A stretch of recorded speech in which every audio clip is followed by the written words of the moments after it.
We'll resume our meeting, and we are now in public session. Before we begin, I have to read a note on the topic of privilege, and this is for the benefit both of our witnesses and our members, and I do this at the top of every meeting.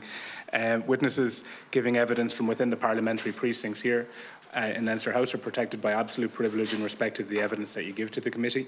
This means that a witness has a full defence in any defamation action for anything said at a committee meeting. However, witnesses are expected not to abuse this privilege and may be directed to cease giving evidence on an issue at my direction as Chair.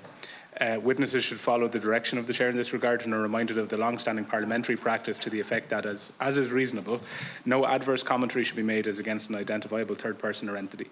Witnesses who are to give evidence from a location outside the parliamentary precincts are asked to note that they may not benefit from the same level of immunity from legal proceedings as a witness giving evidence from within the parliamentary precincts, and so those witnesses joining us on Microsoft Teams may consider it appropriate to take their own legal advice in this matter.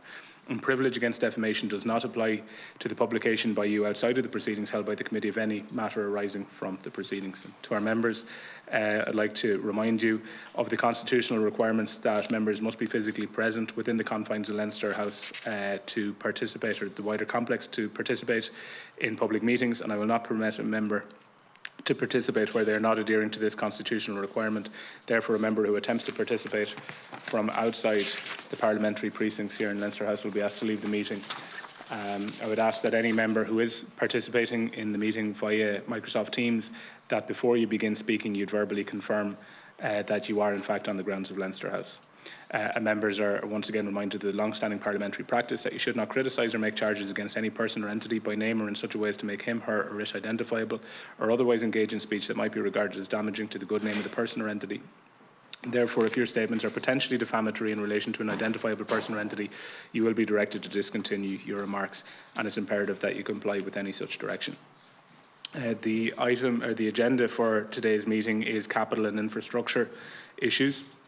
This is an issue that has come up time and time again. It's a particularly important one that I've been campaigning on in my own right, but one that is pertinent all around our coastline.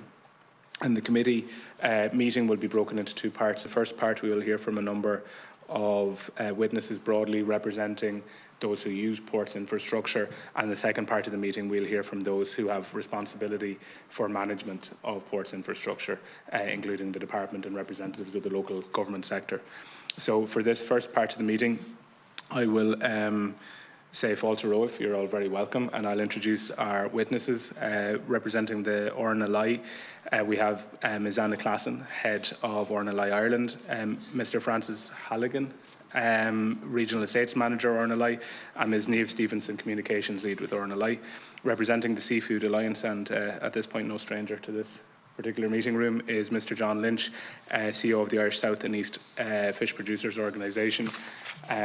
Representing the Irish Islands Marine Resource Organisation, again, who have, I believe this is probably at least a second, maybe third time appearing before this committee in the last number of weeks. Mr Enda Conneely, Vice Chairperson, and joining us on MS Teams, Mr Séamus Bonner, the Fáilte Roibh, Bert, and National Inshore Fishermen's Association is represented by Ms Avril, Egan, and we have another witness joining us, Agus Séamus Brunach Cuma, so the Fáilte Roibh Cuma.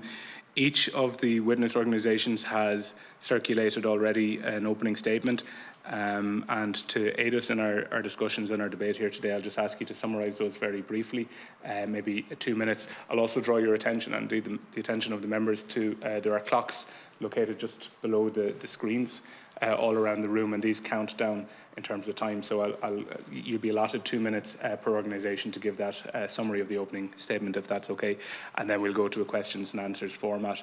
I think we could probably go to 7 minutes for our opening questions, and that includes the questions and the answers, and we'll take a number of rounds in that case, but that just allows us to get through business efficiently. So with that all said, I'll invite Ms Anna Classon on behalf of the Ornalai to give your opening remarks. Thank you. Thank you very much. Good morning, members of the committee and invited guests. It's a privilege to be here today with my colleagues, Niamh and Francis. Last year, the Ornalai celebrated 200 years. As a charity that was set up with the mission to save lives at sea, we've come a long way under that banner, with advances in technology and equipment changing the way we carry out our work. However, no matter what changes occur, one thing is constant: our voluntary ethos. Our lifeboat crews are predominantly volunteers who give freely of their time, with many hours spent training, over 4,000 this year. Our water safety volunteers are also visible throughout communities, providing advice prior to people going into the water. In Ireland, we have 46 lifeboat stations, 4 situated in inland waters, home to 57 lifeboats, 24 of which are all-weather lifeboats, and 33 which are inshore lifeboats. 10 lifeboat stations are in Northern Ireland and 36 in Ireland. We operate a lifeguard service also in Northern Ireland, 13 beaches. We work very closely with our colleagues in the Irish Coast Guard and the large network of local authorities and state agencies in whose harbours and coastal locations we house our lifeboats. Close and productive working relationships are key to how we operate our service. As we enter our 3rd century in life-saving, the way people are using our coast and inland waters is changing. We must evolve our service to ensure we have the right lifeboats in the right places. We are currently rolling out our new lifeboat fleet strategy, which has been developed from our findings. Those findings are 98% of coastal services are less than 10 nautical miles offshore. 1.8% are between 10 and 25 nautical miles offshore, and just 0.2% of incidents are more than 25 nautical miles offshore. We have used our own data, our insights and specialist knowledge coupled with industry expertise to develop this strategy. As I said before, and important for this committee, we work very closely with state bodies, authorities and regulators every day. Our relationship with the Irish Coast Guard is important and we keep it in regular contact at national and local level. However, we also work hard to ensure that where our life-saving assets are housed and where our volunteers work from is safe, effective and operationally right for the type of work that we do. Many of our lifeboats operate from working harbours that need to launch at a moment's notice, often into darkness and weather that others are returning home to avoid. We are a charity that exists to save lives, and we are grateful to our wonderful supporters and donors who not only support us to save lives, but also to ensure that our lifeboat crews are safe. Thank you. Thank you very much for that, Ms. Classon.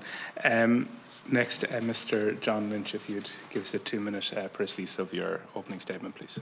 Yeah, good to hear. Look, my business here today is to raise this committee's awareness of the issues around the safety of in the harbour of Dunmore East Fishery Harbour Centre.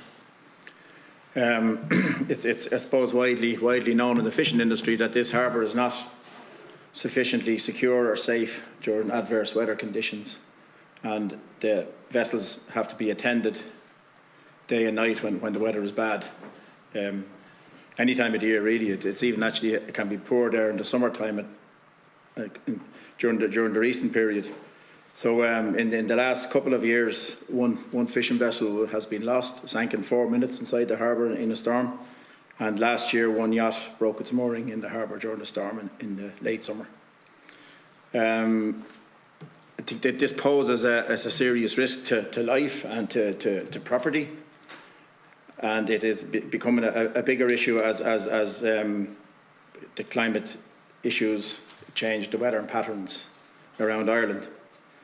It is sometimes so severe that it is impossible to even get aboard the vessels while they're in the harbour in these conditions. In the past year, the Department of Agriculture, Food and Marine have undertaken, due to the request that we've been making, to review an engineering study that was done on the harbour some years ago.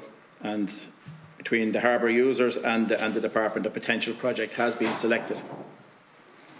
It has gone forward to a further engineering analysis, and will hopefully be ready to apply for planning permission within the next year. The request from our organisation is to ensure that once the plan permission is obtained, that the government, the department, is sufficiently prepared financially and operationally to undertake this project as soon as possible. We think any further delay in the project is leading to, it's a serious risk to life, and we think that it should be brought up to standard with the rest of the fishery harbours. Most of the other fishery harbours in Ireland are up to a very high standard of safety, and Dunmurray should be treated in the same manner. Like all the fishery harbours, it is in excellent condition. It has been looked after well, and it has very good services and good facilities for boats when they get in. It's just this issue in bad weather is continuing, and it's making the harbour very difficult to use in the winter. We also have the lack of access to Waterford Port now for safe berthage, and the lack of access to Cheek Point. So the options for safe berthage have run out as these ports become busy in their own right. It's the only fishery harbour between Howth and Castletownbere, so it's the only fishery harbour centre on the south and east coast to service the fishing fleet directly. There are other local authority harbours, but as fishery harbour centres go, this is the main one between Howth and Castletownbere, and I finish at that, Kehoe. Thank you. Mr. Lynch. Next, the Irish Islands Marine Resource Organisation, either Mr. Conneely or Mr. Bonner, please. Thank you, Chairman. Thanks again to the Chairman and the committee for the invite.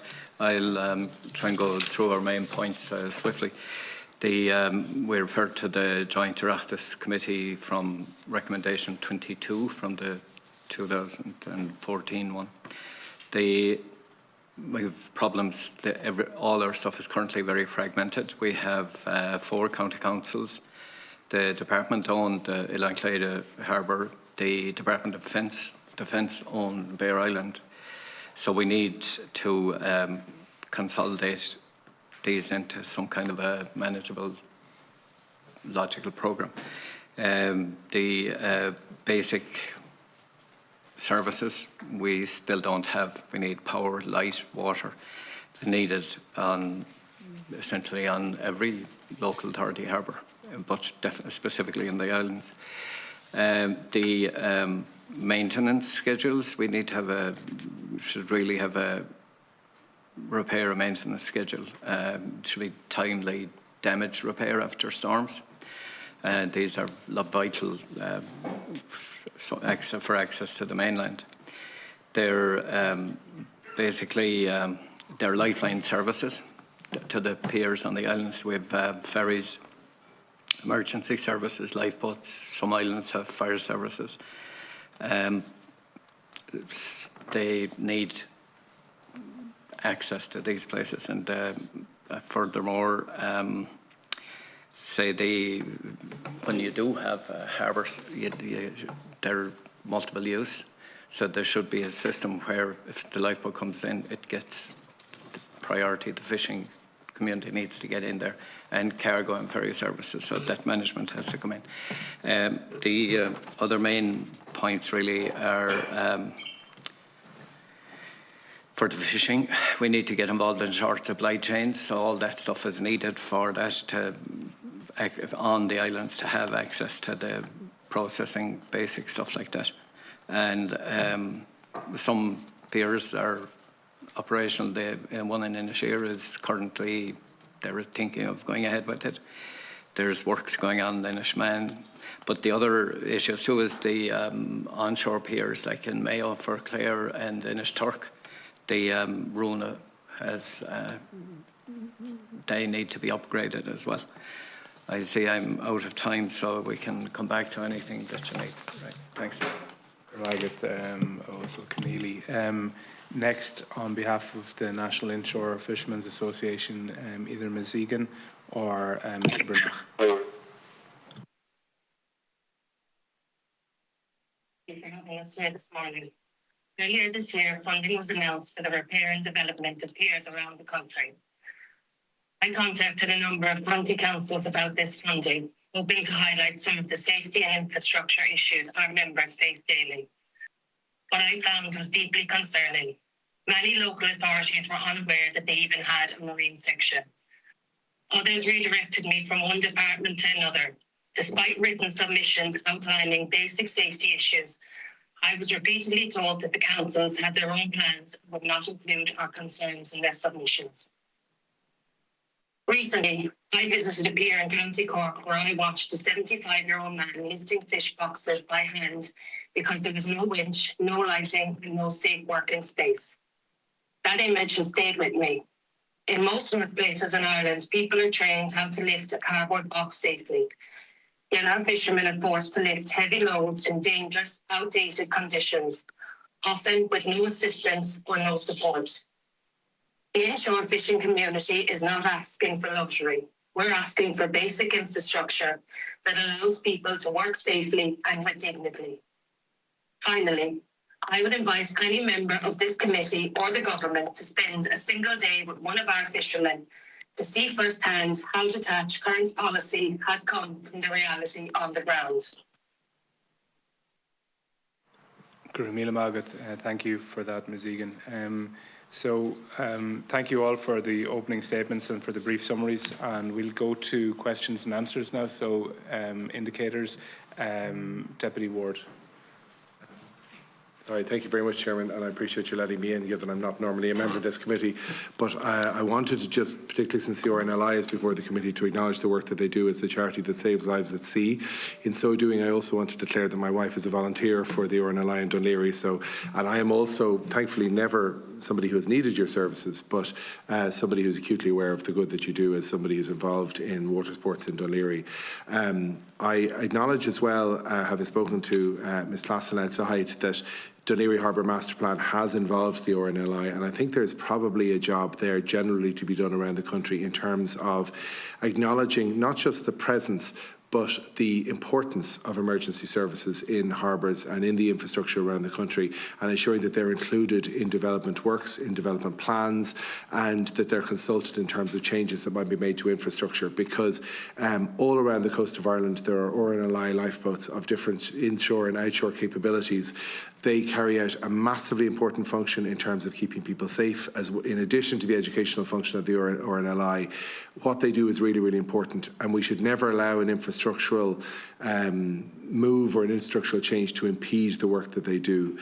So, really, Chair, I wanted to maybe to first of all, record my thanks to the RNLI and an acknowledgement of all the good work that they do, the many hundreds, even thousands of lives that they've saved in Ireland since they first started operating over a century ago, but also to ask them maybe if there are particular things that they would like to say to any chief executive of a local authority in the country or anybody involved in harbours infrastructure that they would particularly feel they should be taking on board in the context of facilitating the life-saving work that the RNLI does. Thank you, Deputy, and can I say on behalf of all of our volunteers, supporters and donors, thank you very much for your kind words, and I hope that they will hear them. I think we're always very grateful when we're included.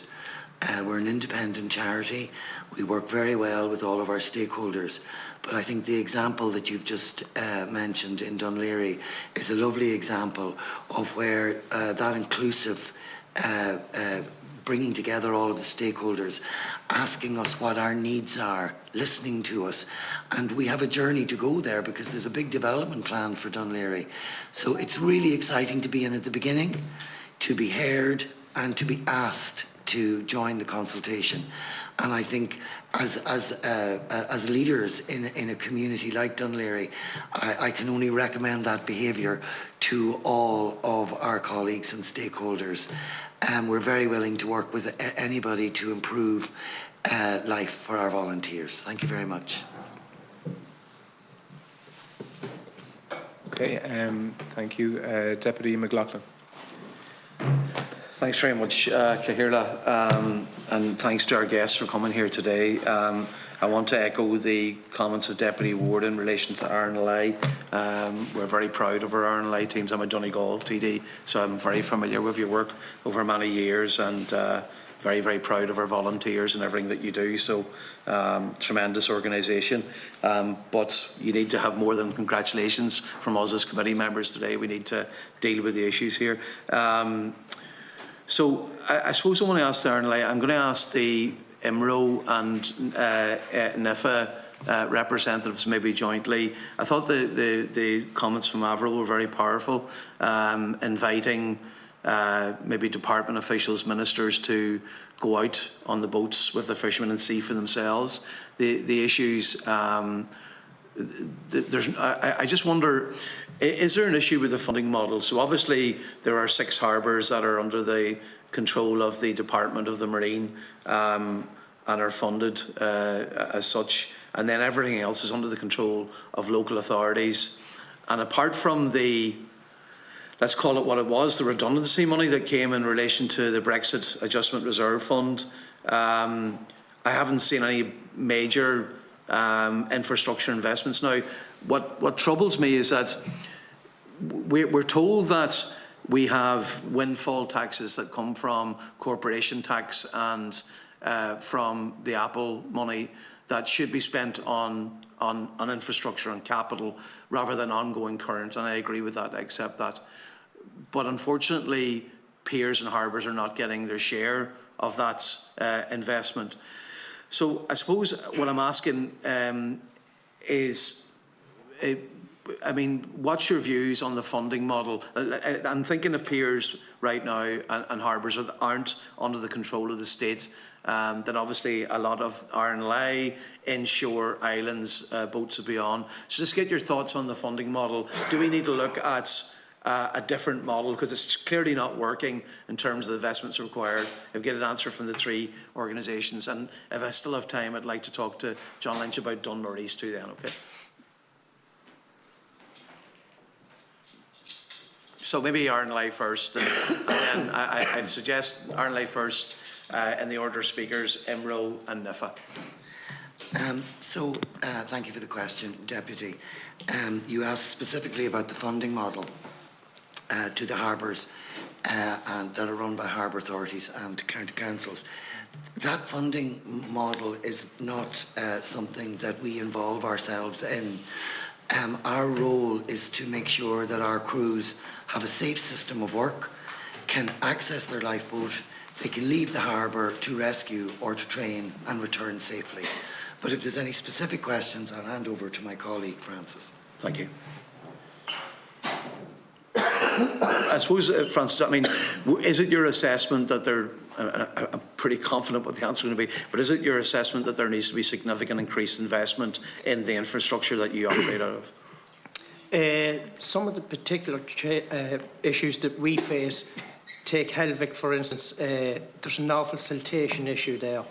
So we don't do dredging. That is historically done by the local authorities and the Department of Marine, as they hold and own the foreshore licences there.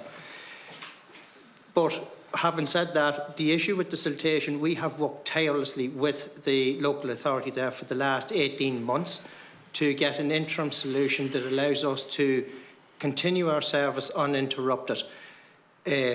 With that, the local authority has facilitated an alongside berth on the quay wall close to the harbour mouth where there is consistent depth of water so we can launch at low tides. Again, this is an interim solution, and the long-term solution that's needed for that is to dredge the harbour.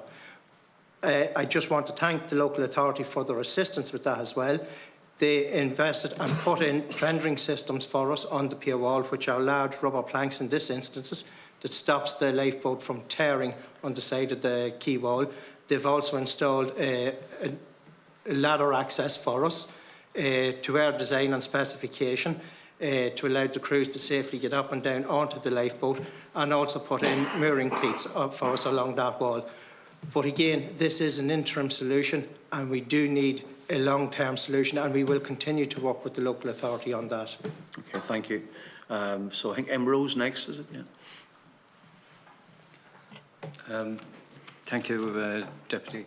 I'll pick up a few of the points, and my colleague Séamus may want to come in on some of the ones. The short answer is no, it's not fit for purpose. The Brexit fund showed that. The funding was available for county councils to do works on county council piers and harbours, even minor works like the ones we were looking for. But they weren't in a position to fill the forms on time because they didn't have the staff. Now I'm aware that Galway County Council have increased the local property tax with a view to actually hiring somebody to do this. But back to my second point in the introduction is we do need to have an overall strategy or somebody to pull all these strings together, because I mean we have the Department of Defence, Department of Marine and the county councils, and we have 4 county councils. They're the shore side of all these island things are also important. Sharing space, we've cargo, ferries, fishermen, the RNLI, everyone, it's like when you see an ambulance coming around, everyone make way for the RNLI, but they need to have a slightly better system than that in place. I will see if Séamus may have something that I forgot. Thank you. Yeah, thanks, Chair. Yeah, just to add to Enda's point about emergency services, we do have the lifeboats and also Coast Guard on the islands. We do need investment in very basic infrastructure on some of them. Some of the islands, for example, helipads with associated lights, for example. Some of the islands don't have fire services, which are badly needed. And basic things like a designated lifeboat berth when there is a call is needed on piers and slips on the islands and elsewhere as well. Thanks. Thanks, Séamus. Niamh, is that okay? And if you don't mind, Chairperson, because John had indicated about Dunmurray, so Niamh next. Harley, Séamus Brown from NIFA. Thank Guramahagagi as and Gesture doing Loutlib. The question was, about the funding. The main point we see in local harbours and piers, and by the nature of the work of our members, we work from small harbours and piers, though some of our members may work from the fishery harbours, but mainly the majority of our members work from small harbour and piers. And what we find is that there's a gap in responsibility. Who is responsible? Is it the county councils or the department or being the Gaeltacht? I come from a Gaeltacht area. They have an input as well. We find that different county councils have different emphasis. Some county councils are really positive about working with the local fishermen and local communities about their harbours. Other county councils simply ignore the local fishermen and the local communities. So we would need a sort of a national programme for the repair and the upkeep of small piers and harbours. There are assets to our communities, there are assets to the fishermen, there are assets to the tourism industry. People like coming down on piers to see how fishermen work. So, and we find as well basic infrastructure, water on piers, hoists on piers. A lot of our members are not in the full flight of youth, and assistance is needed to take boxes out of boats, to put engines in boats. So the basic needs of the local industry, the local fishing industry, safe harbours that can be used within the constraints of tides, that can be used on the tide or as the tide comes in and out, and basic simple infrastructure, water, where possible electricity. I know that's a different situation that brings in the ESB. Decent roads to the piers. I work from a harbour at the moment, 3 of my colleagues, substantial boats. We have to travel 1 or 2 kilometres to deliver our fish to a buyer because the truck can't come on the pier. So there are just basic rights for people. People complain about roads. The piers and the harbours are the roads as well, and I would reiterate from my island colleagues as well, a harbour isn't like a road to them. So 2 things, responsibility, who's the responsibility to find that. Secondly, a national programme for the repair of small harbours and piers along the coast, which would add and ease the problems we have in the fishing industry, and also they're an asset to our communities. And if my colleague Avril has anything to add to that, but from my own point of view,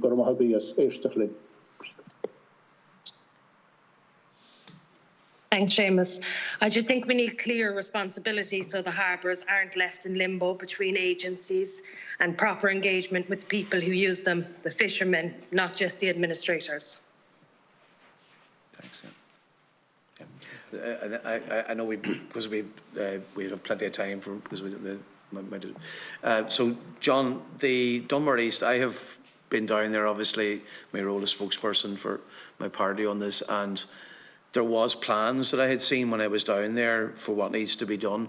How come that wasn't done as part of the Brexit Adjustment Reserve Fund investment in harbours? And I absolutely agree with you. I mean, it's to me urgent that that infrastructure, that plan is implemented. So just to get your sense of that. Well, as I said earlier, it is a good harbour. It's a good facility. It's a good facility for fishing, for tourism. You know, it's a very good area. But the unfortunate thing is the harbour is just not safe. If any kind of bad weather at all, it is just not safe. There was back in 2010-ish a plan to build a larger pier outside the existing pier.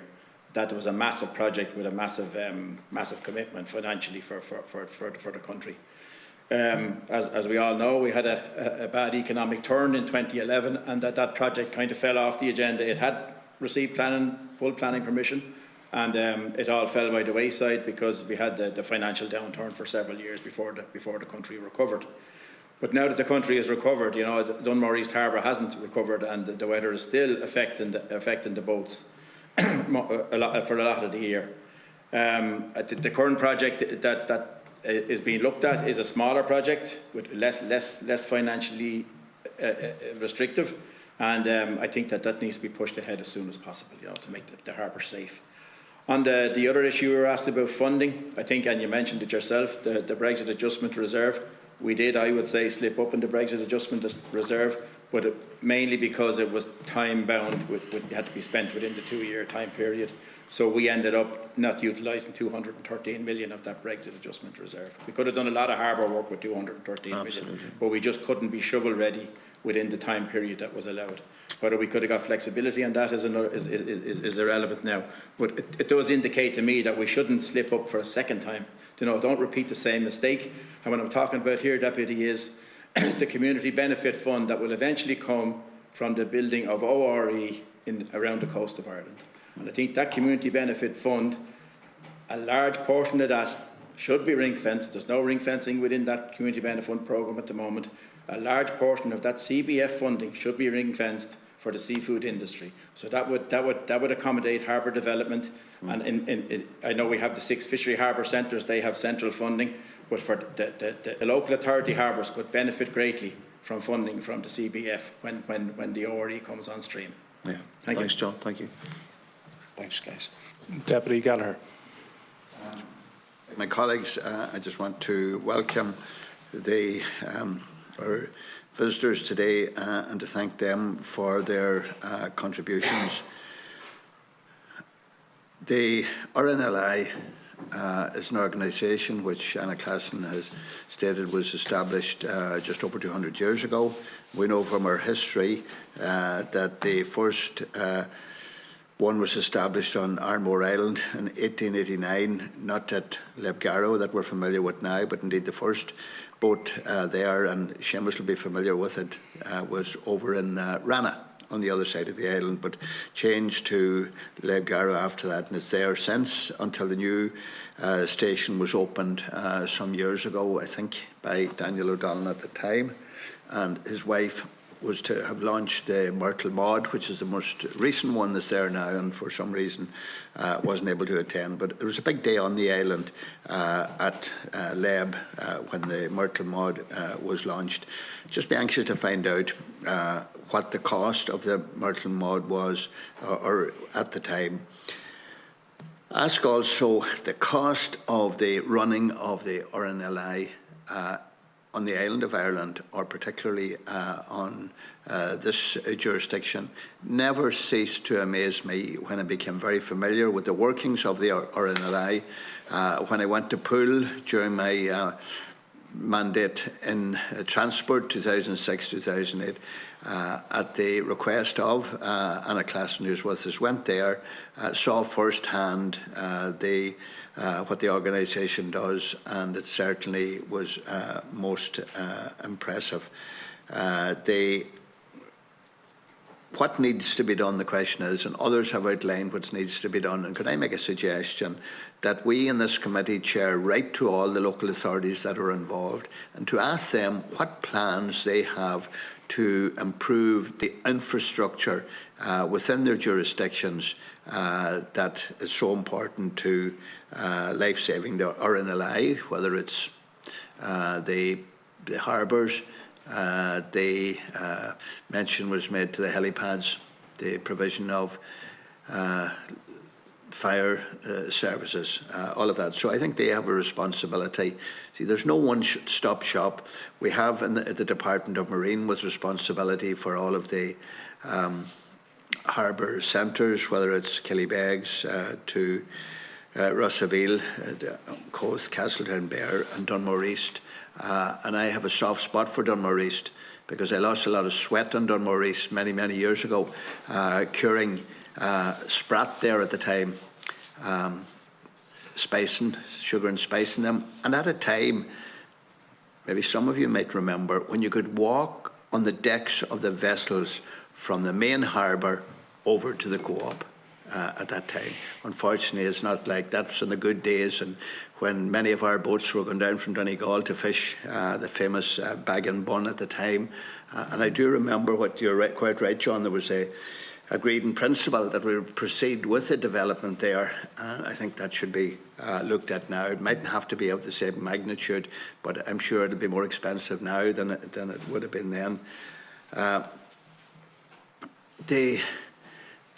I think a lot of people in this country would think, well, somebody is funding, the states, the UK or Ireland are funding. I mean, it's all coming, as we know, from donations and legacies. No, we're contributing little or nothing.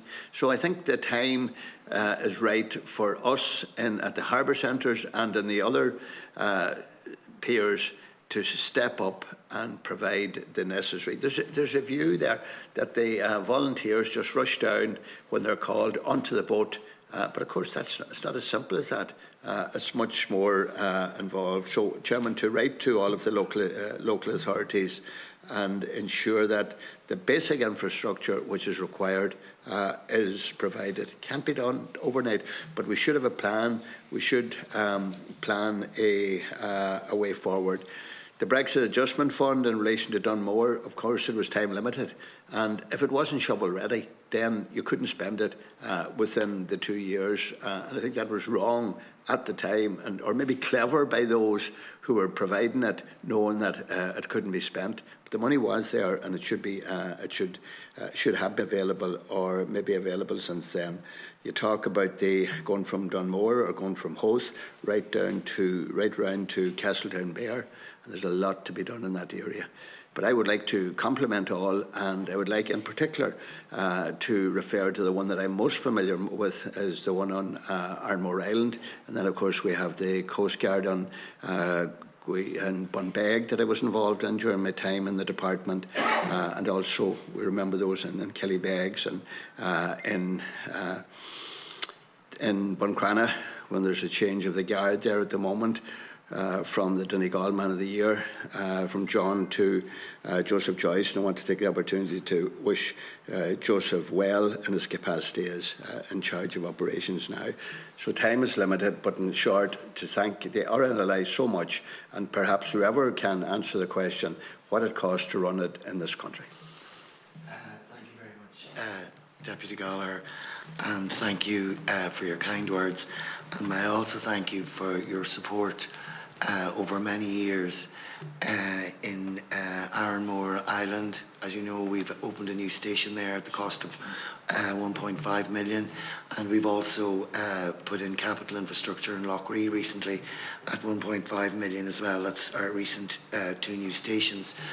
We're embarking on a new capital plan in the next 5 years, which will see many millions invested in infrastructure right around in upgrading a lot of our stations.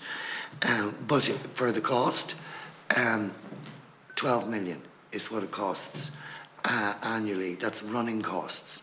That is maintenance, diesel, training, staff. That's the annual cost, and then that doesn't include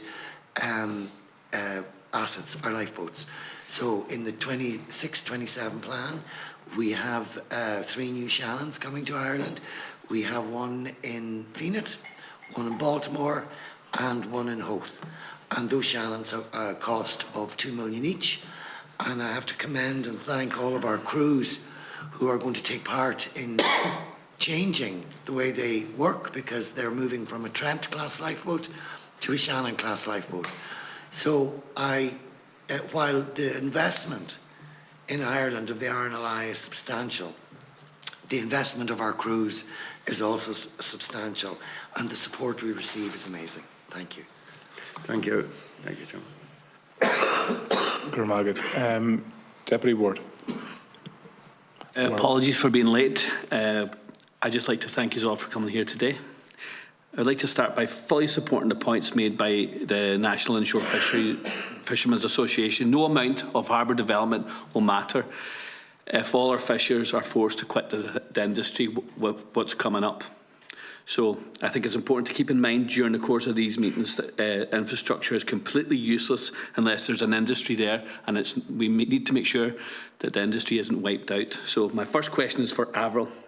I was shocked at reading your submission that local authorities were unaware that even a marine section existed. This is very, very concerning to me. It shows, as you say, where the current policy is detached and it's far from reality. So I think most important question is, how can we as a committee support and ensure local authorities are informed in their role and informed on the ground, basically? Avril. I think fishermen need to be in contact with the local authorities. No one seems to want to take responsibility for them. You know, the department says they're not theirs, the county council says that they can't do it. I think there needs to be a set marine section in each county council that know what they need to do. Okay, thank you. My second question is for the RNLI. Now, being an Armor man, I know all too well what issues we have currently. We have a pier in Armor that's basically out of date, and the RNLI are forced to use a facility. In the summertime, we are left with severe challenges where we have a ferry pier that comes in and the boats, everybody lands, they come off, cars disperse all over the place. Emergency situation happened. It's happened all over Donegal in the summer. There was incidents in Bundoran and Buncrana, but particularly the one in Armor, which I was there when it happened, where we had an emergency situation where there was cars parked everywhere and there was no order, and this delay could have been critical. So I think that this is a problem that needs to be addressed, particularly now when in Donegal, when we get the good weather, everybody comes out, and this is happening all the time, and it's going to cost somebody a life. And I think we need to highlight this. So my question would be, how can we tackle this issue? How do you see this? And particularly from the point of view where we're dealing with facilities, particularly in Armor, we're dealing with a ferry pier that needs updating. We need proper facilities for you to be able to land. Now, the lifeboat will land in Armor. It is challenging to come in there when there's cars everywhere and there's a danger, as far as I could see, to life. Thank you for your question, Deputy, and again, thank you for your support to our RNLI crews and our Armor Lifeboat Station. I think awareness. I think, to be fair to people, most people are very supportive of the RNLI, they're very supportive of the emergency services, and they want to do the right thing. But good weather and anxiousness and delight at good weather and move. I mean, we've had, as you know, well-publicised issues in Buncrana, in Ned's Point, and we've had well-publicised issues in Bundoran. I think we need awareness. That's the first thing we need. But it is very challenging. If you have pagers, if we are alerted by the Irish Coast Guard and our pagers go off, of course we proceed to the station in a safe fashion. But to put barricades up slows us down. So for me, it is about working with the general public who do support us, and making them aware that yes, it's a lovely day. We may put some, we're looking at things in Buncrana at the moment, you know, putting cones out and things like that, just to allow people have that moment to stop and think, well, why is that cone there? Well, it's there because that's a hashed area. And if you look to the left, there's the lifeboat station, so it might mean something to them. But I think putting up barriers and closing areas off will only slow us down. So I think it's a complex one. It's about behaviour, and it is about asking people to think before they act. And do you think there would be some form of a media campaign we could maybe avail of, or you could avail of, where we could, you know, put it out there to educate people? Because, you know, what I see and what I seen that day was everybody came and everybody wanted to be near a beach, so they just basically park their cars and go off. Okay, and what happens then is a pager goes off. There's an incident. People have to basically make an appeal to get people over to the piers. This happens all the time, and I'm just aware of the situations going to arise where we have a life-threatening situation that there isn't proper protocols in place, and this is deeply concerning. Thank you very much. I think my colleague, Niamh, who works with our, what we call LPOs, they're lifeboat press officers who are also volunteers. And we have one in every lifeboat station in Ireland. And those are the people who very consciously raised the awareness, and that was in the media, in the Donegal media, in the stations that had the issues. I think we have to work with our community Gardaí, who are very helpful to us as well.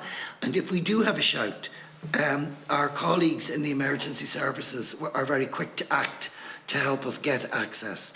So we will work on that next summer, and we will work with our colleagues in Garda Síochána. We work with our county councils to see how we can make this better for everybody, those that want to use the sea and those that may need our services in a hurry. Okay. Thank you very much. Thank you. Deputy Warden. Now, my last question is, could the Island Marine Resource Organisation outline for the committee what island fisheries currently have to do without processing facilities or landing or handling equipment on the islands, and where do they go after when they land their catch? Thank you, Deputy. Well, I'm familiar with our situation. The Aran Islands, you either land into buyers in Dolan or in Rossaville. Sometimes you can put stuff onto the boat in Rossaville, mainly crab and lobster, but there's a big tourism industry there during the summer that could be serviced by the local small fleet that used to be. But the fleet have now been pushed away from the pier over onto the slipway, and the facilities aren't there like what we were saying all along.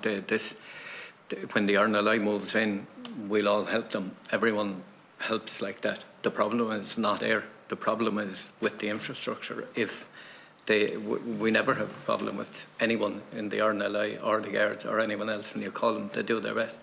They'll come. We do have a problem, though, with the state agencies and the county councils.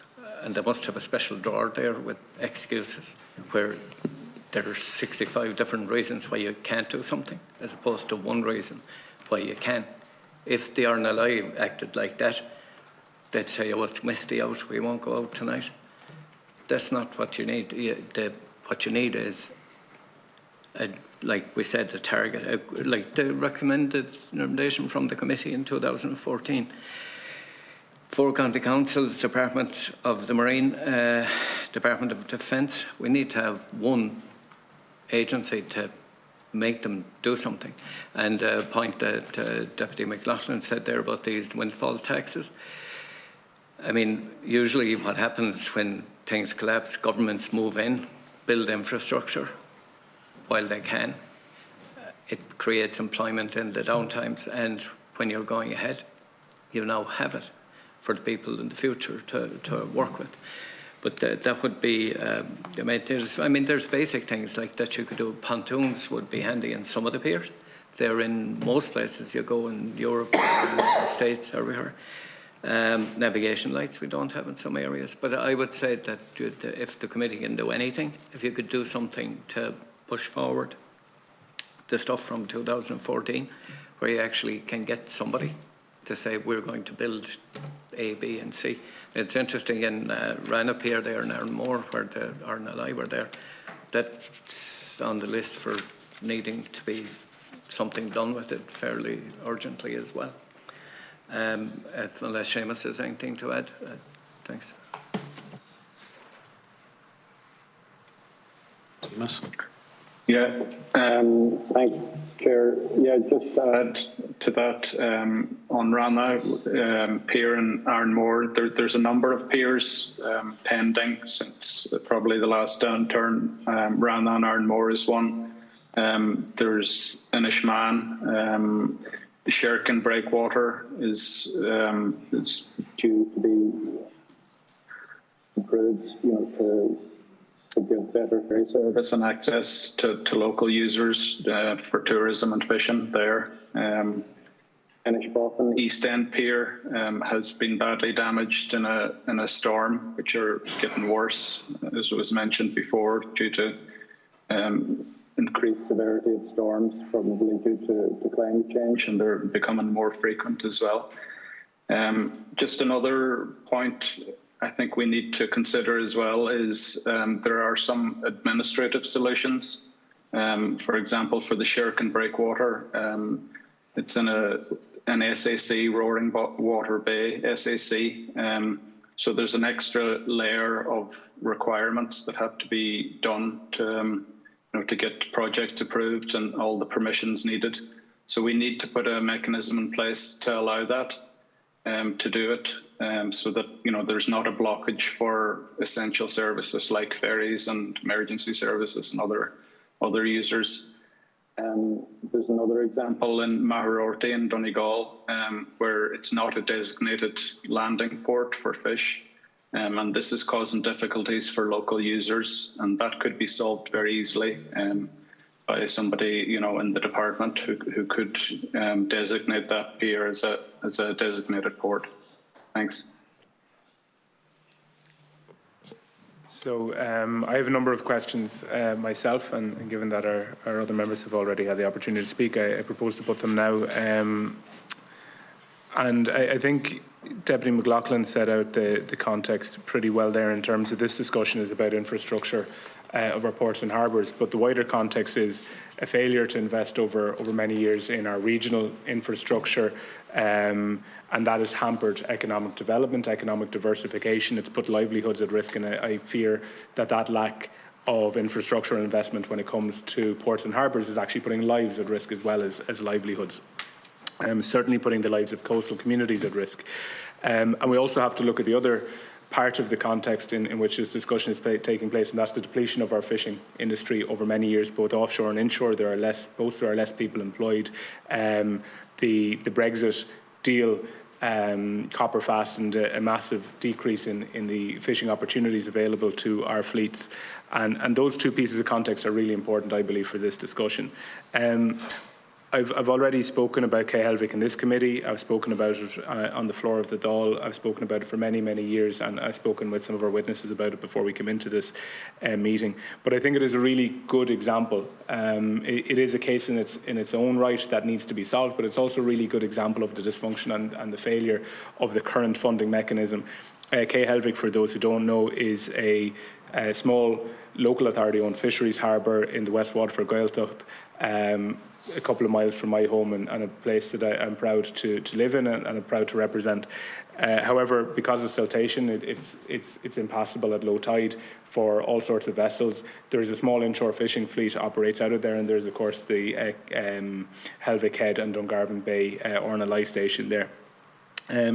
However, the local authorities tell us, and we'll have the local authorities in for the second part of this meeting, local authority, Waterford City and County Council tells us they do not have the money to pay for the preparatory work that is required to get in the door to make an application to the department for funding to dredge the harbour. So it's a catch-22, a classic catch-22 situation where the department are refusing to fund anything but a shovel-ready project.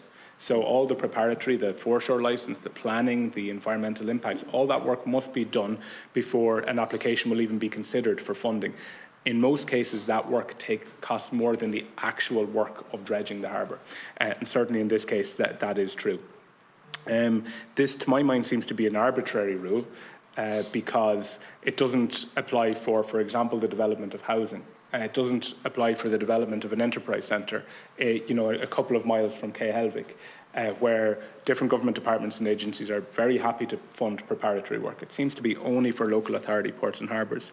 So I suppose my question to each of the sets of witnesses in regard to that particular case, but also the wider example, because there are many Helvicks around the coast, there are many local authority-owned ports and harbours that are in the same situation. Do you agree that the system isn't fit for purpose, that it is out of step with other funding mechanisms, that it's putting livelihoods and lives potentially at risk, and that perhaps we need a new way of funding these local authority harbours? So I'll put that in particular to IIMRO and NIFA, but also to the other witnesses as well. So, Mr. Conneely, perhaps. Thank you, Chairman. Yeah, it does, especially during Brexit, that showed itself up for being a big problem. It was essentially, I would say, in general, an arbitrary rule. We do need a new system. The old one isn't working.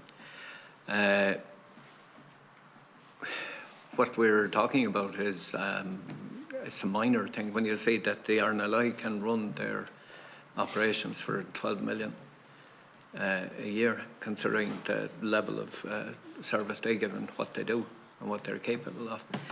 I think that it's time, I again refer back to that we need something that just can't give the County Council an excuse to give the Department of an excuse, who'll give deeper an excuse.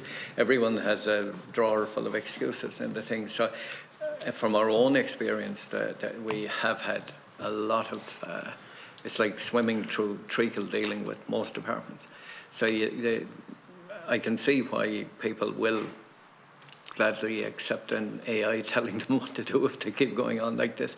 But you do need to get some kind of a system in place. And this committee with the Minister probably does have a unique opportunity to actually coordinate all this stuff. We're not looking for an awful lot. A lot of it, like Séamus said, was administrative stuff that you need to streamline things. And basically, the system at the moment is not fit for purpose. The evidence is there in front of you. You just go to any pier on the coast or on any island and you'll see there's only one that's functioning. And the Inshore one seems to have developed okay. It's a system that runs. And unless you invest in these things now, inflation, all the rest of it, the costs are going to go up. So you're better off to go and do it now, and we'll live on it for the next 100 years. Thanks. Thank you, Mr. Conneely. And I think your point on inflation, I mean, the costs of the preparatory work that I mentioned in this particular example that I've given at Helvick have increased astronomically since I first started advocating for that work to be carried out to the region of €300,000. Perhaps Mr. Bernach or Ms. Egan might like to comment on those set of questions about the dysfunctionality in the funding mechanism. Séamus Brandach here.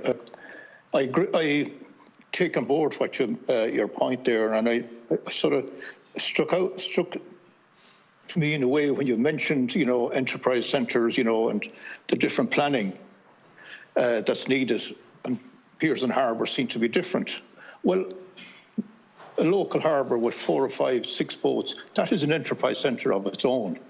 You know, you could land maybe up to 800, 900,000 euros worth of fish every year, employ 6 or 7 people, maybe more. So why in this country that marine is sort of an exception to everything else?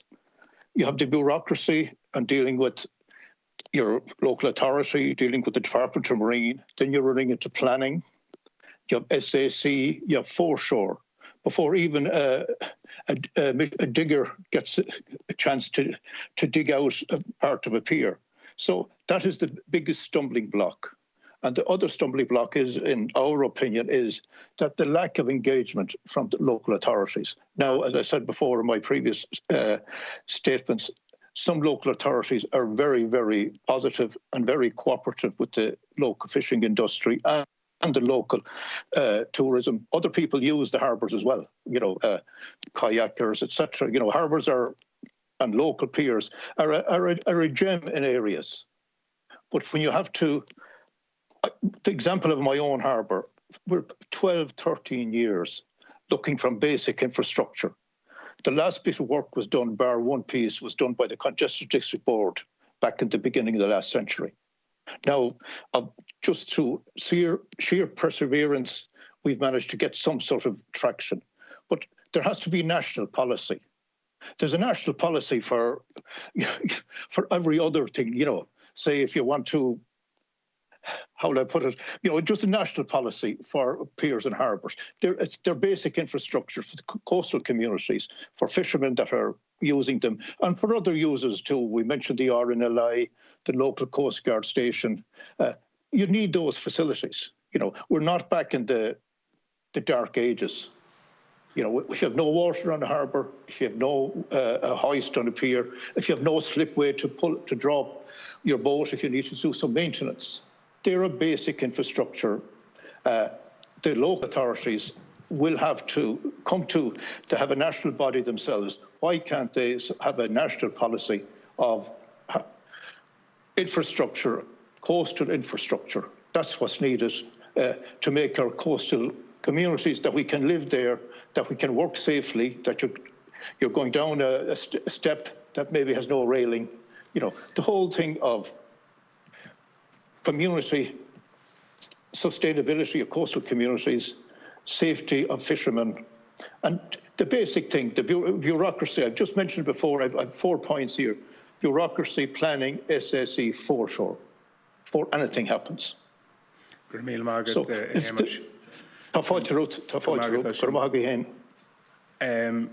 I have just two more very short questions myself, but one of them is for the RNLI in particular, and again, with regards to Helvig, the Minister, to be fair, came and visited Helvig with me a number of weeks ago, quietly, but just to get a sense of it, to give himself some context for our frequent conversations on this matter. And we saw the work carried out by the local authority in partnership with the RNLI, and I mean, it is a really good job, but it is a temporary measure. And as I said to the Minister on that visit, I said, it's like having a fantastic, fully kitted out fire station, but having the tender parked half a kilometre down the road, expecting the retained firefighters to don their gear and then leg it down to climb up on the tender. It's the same kind of thing, and I think he understood the funding didn't come to dredge Helvig, but I think he got the point with that analogy. But from your point of view, the point of view of the RNLI and the fantastic and important life-saving work that you do, how much of an impediment is it to your work if harbours, in the general sense, become silted up? I think, thank you, Kehoe. I think I'll pass the detail of the conversation over to my colleague Francis, but just one of the challenges that any passionate volunteer feels when things aren't right for them is frustration. And I think I can only commend the passion and commitment of our volunteers in Helvig, who I've worked with now for the last 3 years to bring this interim solution about with my colleagues, is their absolute determination that they would be on service for spring low tides as well as spring high tides, that nothing was going to step in their way to deliver a service to their community and that part of the sea. So I'll hand over to my colleague, but I really wanted to commend all of the volunteers in Helvick, the fundraisers as well. They raise 50,000 a year down there, but their passion made sure that an interim solution was found. Francis. Thank you, Anna. Yes, just to carry on that, the biggest impact we find from this is the frustration of the crews and the volunteers at stations. As and when these issues arise, we do our best to engage and work with the local authorities to get an interim or a walk-around solution to allow us to maintain service. Once that interim is put in place, we continue to work with the local authorities and the Department of Marine to put a long-term solution in place. Another case in point would be Howth, where siltation is an issue there as well for our D-class launching at low tides from the station ramp. At low tides, we have worked our solution ourselves to put the D-class on the end of our ALB pontoon at those low tides, not to affect service. Again, it is about working with the local authorities to get the long-term solutions in place. Thank you both for that response. A very, very quick question to you, Mr. Lynch, with regards to Dunmore East. And my colleague David Cunnan and I have been raising this for the last number of years. But what difference would it make to your members fishing out of Dunmore East, where the work's to be carried out, next year, assuming that planning comes through and government were to make a decision to fund it, that work could commence? How would it assist your members, and how would it make their lives easier and their fishing operations safer? Yeah, well, the commitment is there to bring the project forward for planning application. So that commitment is there. So I suppose my intention here today is to ensure that the commitment also follows through to develop the project. Yeah, of course, it would make a massive difference in terms of safety, of the crews that might maybe staying aboard the boats in bad weather. As I said earlier, one vessel sank in less than 4 minutes 2 years ago in the harbour in Dunmore East during a bad storm.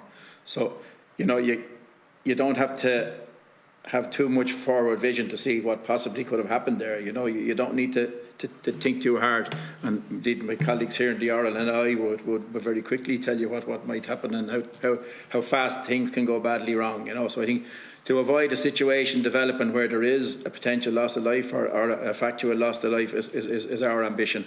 That it's a safe harbour for everybody, both the fishing industry, leisure industry, and the RNLI crews as well. So it's important for everybody really in terms of safety. Thank you very much, Mr. Lynch. Deputy Gallagher.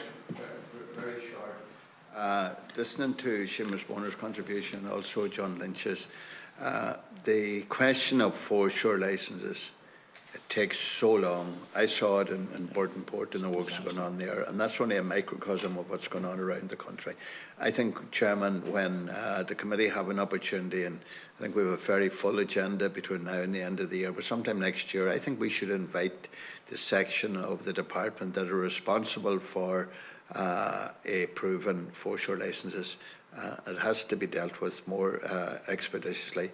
The other one, when we think of SACs, that we have to go through all that rigmarole to do small jobs, and we're talking about saving lives. So I think we should also ask those into us, and that they should be fast-tracked. In fact, for all of those, there should be a one-stop shop. But let's invite them in with the approval of yourself and the committee to find out exactly where the difficulties are arising. We've reached the end of our time allotted for this part of the meeting. So bhfualam mavhuachas a huáilíomh galéras in our downta agus an díospóracht. Just to note, we will have another meeting in a matter of, between now and Christmas, looking at the topic of saving lives at sea and water safety and safety on sea. So now we'll be seeing some of you back at that, hopefully, and other agencies and voluntary organisations active in that space to look at that whole range of issues. But I thank you all for your contribution here today. We will be putting some of the points raised, and indeed some of the ones that have come to us in our respective roles, to both the department and to the local authorities after a very short break. So on behalf of the committee, I want to thank you again for your contribution, and I propose to briefly suspend the meeting to allow the next group of witnesses to take their places. On Darna Lad and Crenew. So colleagues, we're back in public session, and we begin the second part of our meeting. Before we begin, as I am required to do, as we enter public session, I will give a note to our witnesses and indeed our members with regards to privilege. So witnesses giving evidence from within the parliamentary precincts here in Leinster House are protected by absolute privilege in respect of the evidence that you give to the committee. This means that as a witness, you have a full defence in any defamation action for anything said at a committee meeting. However, witnesses are expected not to abuse this privilege and may be directed to cease giving evidence on an issue at my direction as Chair. Witnesses should follow the direction of the Chair in this regard, and a reminder that the long-standing parliamentary practice to the effect that, as is reasonable, no adverse commentary should be made as against an identifiable third person or entity. Witnesses who are to give evidence from a location outside the parliamentary precincts are asked to note that they may not benefit from the same level of immunity from legal proceedings as a witness giving evidence from within the parliamentary precincts, and may consider it appropriate to take legal advice in this matter. Privilege against defamation does not apply to the publication by you outside of the proceedings held by the committee of any matters arising from those proceedings. Members have already been reminded of their own obligation to be physically present within the confines of Leinster House complex, and of the long-standing parliamentary practice that you should not criticise or make charges against any person or entity by name or in such a way as to make him or it identifiable, or otherwise engage in speech that might be regarded as damaging to the good name of the person or entity. So our agenda item for today is capital and infrastructure issues relating to the subject matter of this committee, which is Fisheries and Maritime Affairs. And the committee has already heard from a number of witnesses broadly categorised as harbour users, so from several of the fisheries organisations and the RNLI. And for this meeting, we have again a number of witnesses broadly representing the department and the local authority, local government sector. So I'll go through the witnesses now, and thereafter I'll ask just for a 2-minute summary of your opening statements before we begin the questions and answer session. We'll go for 7 minutes per deputy, or per member of the committee, I should say, and that is to include both the questions and the answers, and that should allow us to get around the houses, all 5 of us currently present, to have our opportunity. So our witnesses from the Department of Agriculture, Food and the Marine are Ms Sinead McSherry, Assistant Secretary General, Ms Emer Coughlin, Principal Officer, and Mr Noel Clancy, Chief Engineer. And from the County and City Management Association, Transport, Infrastructure and Networks Committee, we have Mr Barry Kehoe, who's the Chair of that committee and also Chief Executive of Westmeath County Council, Mr Tom Prendergast, Senior Engineer with Galway County Council, and Mr Cathal Sweeney, Resident Engineer with Donegal County Council. So I'll go to you, Ms McSherry, first, if that's okay, or one of your colleagues, to deliver a 2-minute summary of your opening statement. Okay, Gramath Cahirlock. So thank you very much for the invitation to speak to you today. You've introduced us, so I won't do that again. Just to recap, the Department of Agriculture, Food and Marine owns, operates and maintains 6 designated state-owned fishery harbour centres located at Castletown Bear, Dingle, Dunmore East, Howth, Killybegs and Rossonville. We also have responsibility for the North Harbour, Cape Clear Island, as well as the maintenance of a number of specific piers, lights and beacons throughout Ireland. Investing in our marine infrastructure is particularly important, the resilience of the seafood sector.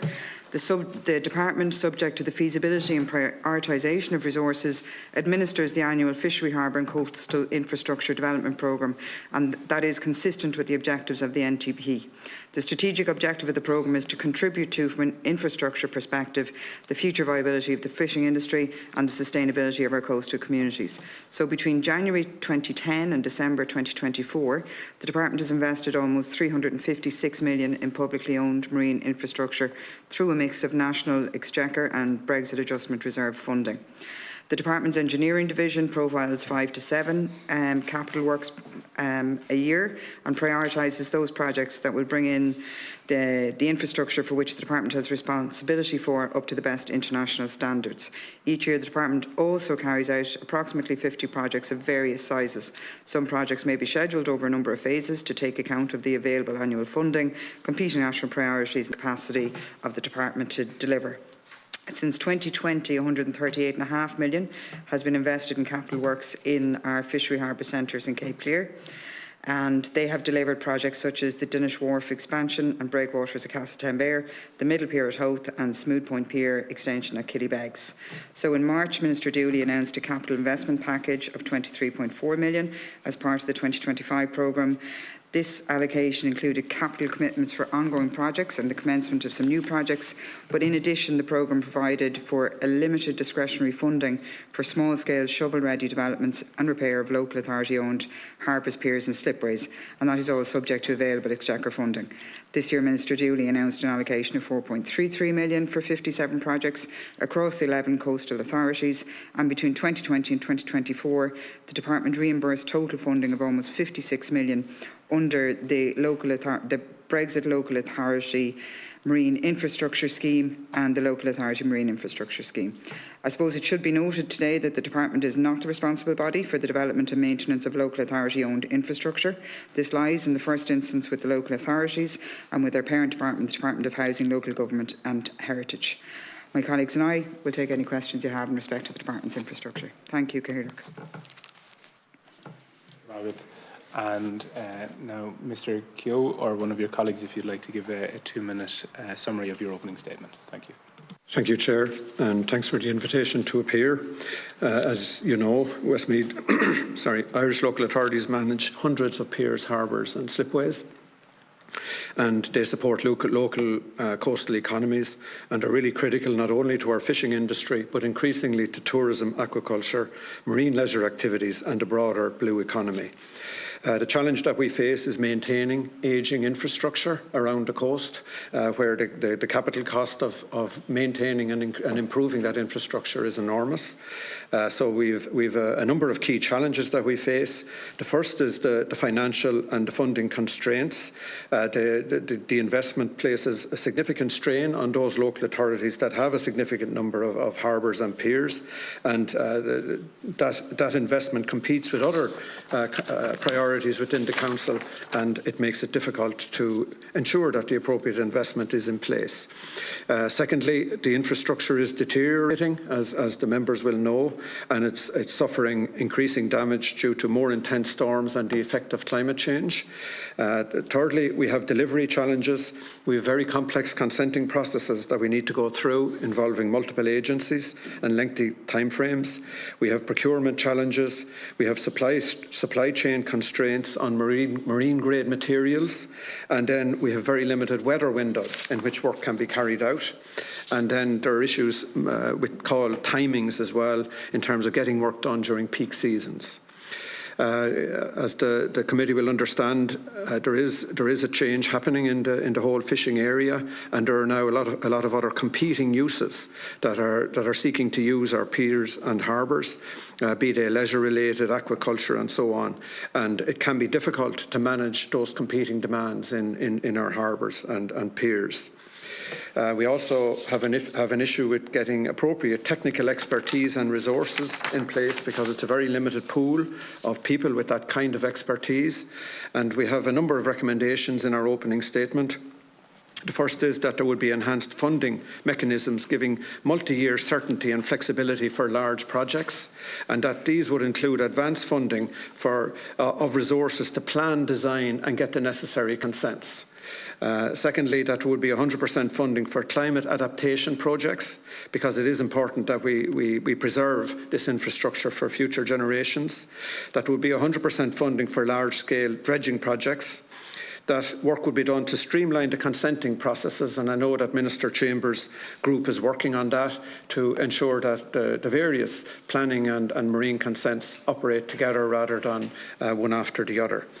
That would be strategic harbour classification to recognise the varying levels of national, regional and local harbours. and that there would be integration with marine spatial planning to ensure that harbour development aligns with broader marine and coastal zone management objectives. And also then finally that there would be development of pontoons, including impaired mobility access. So in conclusion, we're committed to working in partnership with government and our coastal communities to ensure that these vital assets are maintained, developed and climate-proofed for future generations. So thank you, and we welcome your questions.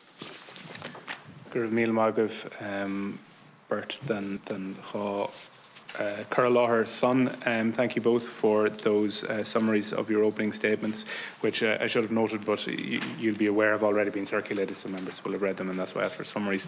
I'll now open the floor to questions, and just to remind members that it's 7 minutes, and within that we're trying to fit the question and the response. And so, who would like to go first? Deputy Ward. I'll just acknowledge what I said in the previous meeting.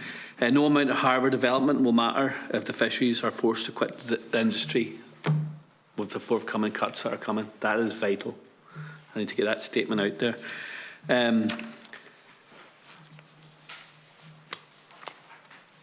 Basically, yeah. Do both witnesses acknowledge that local authorities are struggling to maintain piers and harbours, with many not even aware that we have a marine section? Do you believe that the national audit of piers and harbours and slips should be carried out given this? And anybody wants to answer that? Gal?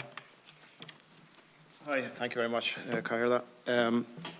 Yeah, thank you for that. I think we obviously we come, Deputy Ward, myself, we come from a similar background, but yes, I do recognise that we are struggling. I think the entire coastal communities, coastal counties are all struggling to maintain the infrastructure that we have. We're trying to maintain maybe an awful lot of infrastructure, and yeah, we are struggling. It's obviously more difficult today. It's more challenging today, even though we've seen a serious decline in fishing. We still have to maintain the infrastructure. It still has to be maintained to a standard whereby it's safe and can be used, and we are struggling. Even in terms of the funding required to maintain it a number of decades ago, it certainly is only a fraction of what's required today, considering the construction inflation and so on that we've seen. All of our infrastructure, obviously, they're in very complex locations. The works, any marine works, are seriously complex works in terms of construction, and it's certainly extremely demanding now to maintain what we have. In saying that, one of the things I would like is that if we could, you mentioned there a review of the entire infrastructure. Certainly, I would suggest that there's some infrastructure would be identified as being crucial to the fishing industry, and that we might even have, obviously you have your fishery harbour centres, and then you have all of the coastal, all of the local authority harbours. Maybe they're not all, it's not necessary to maintain them all to the same standard, but certainly we should be considering that some of them, we have some significant locations that do need particular investment. I think we should be looking possibly at even a tiered structure where we have your fishery harbour centres and other local authority fishery centres as well, that would where we would maybe focus on. Thank you, Cal. The next question. Can the department outline the infrastructure projects they plan to fund in Killybegs that will support the fishing industry and outside of the fishing industry, given the industry is currently in decline? Thank you, Deputy. As introduced, I'm the Chief Engineer in the Marine Engineering Division of the Department. Our role is, well, we have a number of roles, but primarily as regards the fishery harbour centres is identifying the projects that are crucial into the future.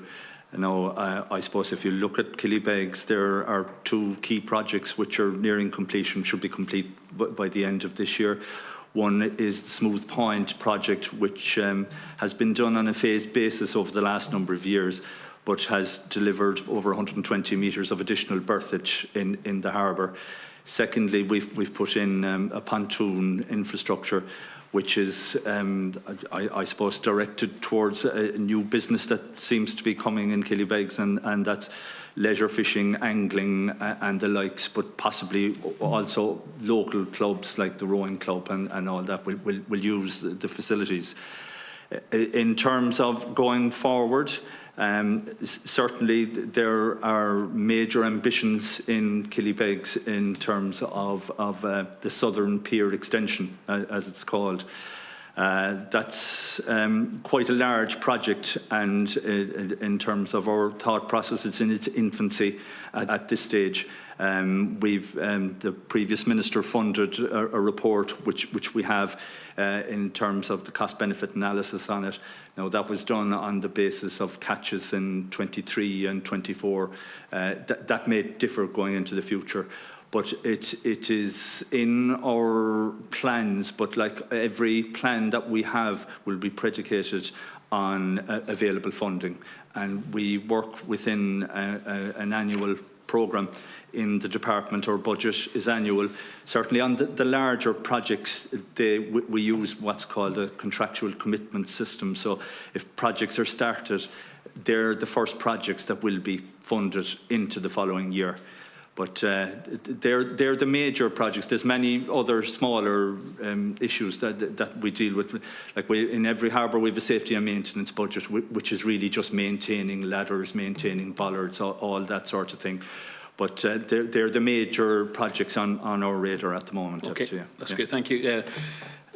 Final question. I'd like to ask the County and City Management Association whether it's true that bar funding, which could have been allocated to infrastructural investment, was not fully drawn down in the past.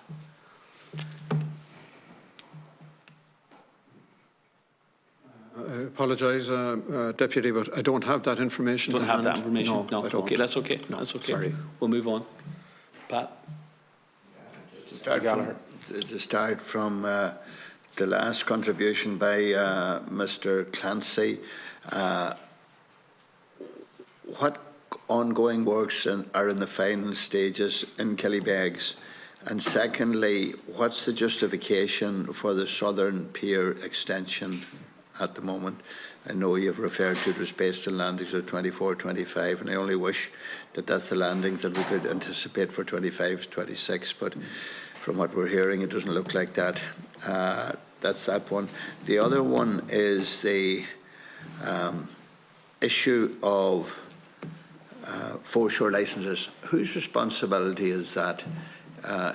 Because the foreshore licences, it takes so long, and maybe it is rocket science, I don't know, but I know from Burton Port itself, the ongoing works which are ongoing there, not necessarily been funded by Marine, but been funded by Derek O'Leary's department, both in combination of Ironmore and Burton Port. But we've been told it's been looked at and it'll take some time. But and it's not just that alone, it's generally speaking, who should we be speaking to about trying to expedite? And then if the works are in an area of an SAC, that even takes longer again. And we had the RNLI with us, and there's absolutely necessity to carry out some emergency works. And if it's an SAC, life is not important. Birds and the bees and the SAC is more important. It's obviously not your responsibility, but if it could be directed, and we'll take those people in at a later stage, hopefully in the new year. I would have to admire my own county, Donegal, that I'm familiar with, and indeed many other coastal counties. I don't think that they've ever refused grant aid on the basis of contributing a local contribution. But it's a bit difficult, and it's putting a lot of pressure on the local authorities. And I do know that you have referred, Mr. Kehoe, to the 100% funding that will be required for some. I suppose we should be thinking of 100% funding for all infrastructure projects on the islands. What's the percentage? Is it the same, or is there flexibility there? Because I do know that some works were carried out last year in places and it was 100% funding. I think I might be wrong, but stand to be corrected about a project in Donegal that was 100% funded. So, you know, what's the general percentage that's required? So, Some reference was made, I think, by Sinead to the fundings that would be spent this year. Did you say 4.3 million, or was there that was announced by the Minister? I'm not sure what that is, and maybe we could have a breakdown of those works. Not today, but at a later stage you could send them to us. We don't expect you to have all the information there. But I would like to say to our Donegal friend that who's now responsible for overall marine in Donegal, and I think he might have got some assistance and not before time there recently. And we should never forget, when we're thinking of infrastructural works, Run the Gaeltacht to play a part as well in providing some funds. And I would hope that the application which has gone in recently to Run the Gaeltacht for assistance towards another, hopefully a marine engineer, that will be talking to Minister Dara Calleary with a view to approving that. So if there are a few general questions there, perhaps we could have the answers to them. Deputy, I might take the Killybegs questions first, because you started with them.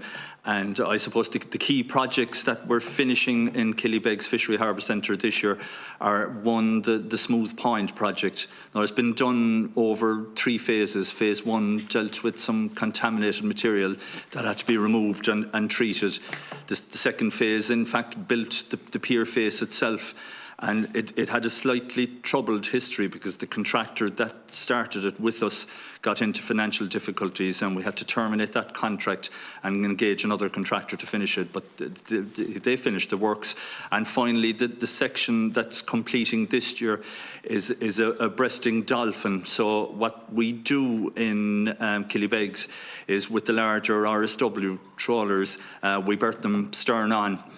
It gives far more room in the harbour when they're berthed stern on, but because they're long and they're big vessels, they need a breasting dolphin to secure them at the bow. So that breasting dolphin is complete, and what we're actually completing between now and the end of the year is we want to be able to, what they call, is cold iron all the vessels in Killybegs. It's already on the town pier there, but essentially it means that they can plug into power and water. The vessels there are very large. They're pulling 70, 80 kVAs.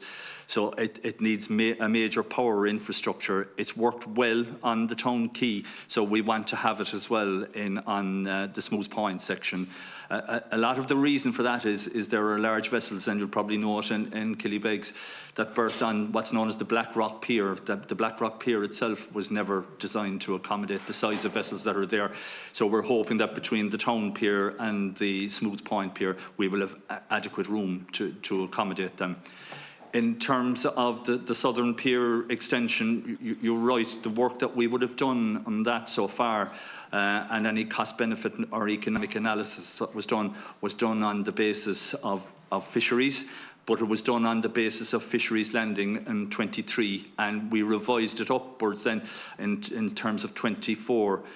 We haven't looked at 25 yet. We're in 25, and there would be a concern about quotas going forward, yes. Thank you. Deputy, I'll take your 2 questions on consenting and the local authority programme. That's all right. So, as regards consenting from the Minister for Agriculture, Food and the Marine, his authority under the Foreshore Act is confined to within the fishery harbour centres and aquaculture, and then for very specific projects as regards fisheries. All other consenting in the marine space is a matter for MARA, the Marine Area Regulatory Authority, and I think you asked where they sit, and they sit with the Department of Climate, Energy and the Environment. The second question you had for me was in relation to the breakdown of the 4.3 million Local Authority Marine Infrastructure Scheme this year. We have that available to you, and we can pass it to you after the meeting, or we can send it through the clerk. Thank you.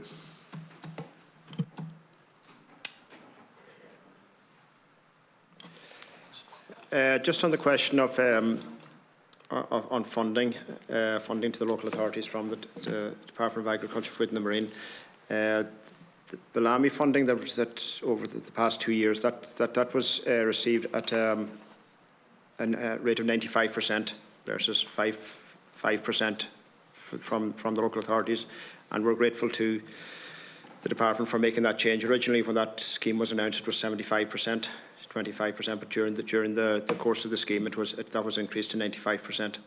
The percentages of funding have since been reduced then back to 75 to 25% for the 4.33 million available this year. So that's at a rate of 75% to 25%. We do also receive funding from the department that rural regeneration. That funding is also available to us, particularly for the islands. And again, they're currently funding a pier in Galway here, for example, for 35 million, and I understand that's at 100% funding. And again, that's just 35 million a year. It's just an extension to a pier, and that's the scale of funding that's required for maintaining our piers, and that's at 100%. And yes, we do still require further assistance, because bringing all those projects, get them shovel ready, is extremely onerous, and it puts a lot of, even on a local authority, having to fund that step of the project it's extremely onerous and demanding task on them. Can I just continue? Very briefly. Yeah, but Carl, were you saying that last year the local contribution was reduced to 5%, and this year going forward it's gone up to 25%? Did you mention 95 and 75? Maybe I got you wrong. No, that was it exactly. As part of the Bellamy funding that was received, that was at a rate of 95% versus 5% to the local authority. But again, this year it's gone back to what the normal funding program again from the Department of Agriculture, which was a 75-25. And what was the justification? Maybe this is for the department who's providing the money, to go from 75 to 95 and back again. I would have thought that would be a deterrent, and the local authorities are under enough pressure without having to find that extra 20%. Yeah, I suppose the Bellamy funding was such an unprecedented amount of funding compared to what local authorities had been used to previously, and there would be a difficulty in providing the match funding for funding of the scale that it was. If you look at our own county alone, where your typical funding was the all $500,000 annually, that suddenly went to upwards of 10 to 15 million, so that there was obviously going to be a massive contribution required there from the department, or from the council, sorry. So again, we welcomed that decision taken at the time by the department to increase the funding to 95%, leaving the local authorities to provide 5%. Okay, thank you.